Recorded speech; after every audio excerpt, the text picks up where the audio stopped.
Nous attendons beaucoup de cette réunion qui avait été longtemps sollicitée mais qui malheureusement n'avait pas pu se tenir. Et nous osons espérer que, comme on l'a dit, vaut mieux tard que jamais. Et c'est pour cela que nous espérons que cette fois-ci, une résolution importante va être prise pour envoyer justement une mission d'observation sur les violations massives des droits humains au Burundi. Nous espérons que ça ne sera même pas au niveau de l'observation seulement. Nous osons espérer que ça va être purement et simplement une mission qui va enquêter de façon sérieuse sur ce qui s'est passé, les tueries, le génocide qui a eu lieu, sur les tortures qu'endurent les jeunes de la capitale Bujumbura et bien d'autres personnes, sur les fosses communes dont il est question, surtout après l'hécatombe de vendredi passé et même avant cette hécatombe, on fait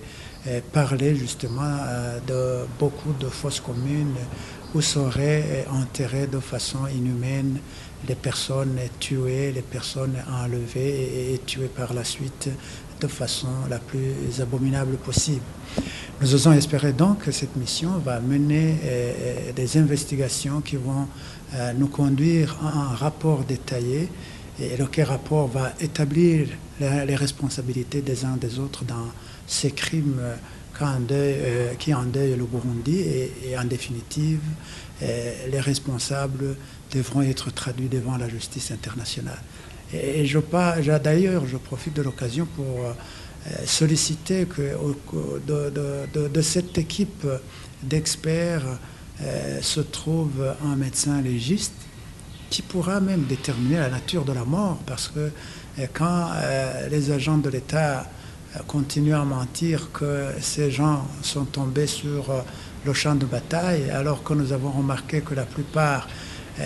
avaient les mêmes traces, que la plupart avaient été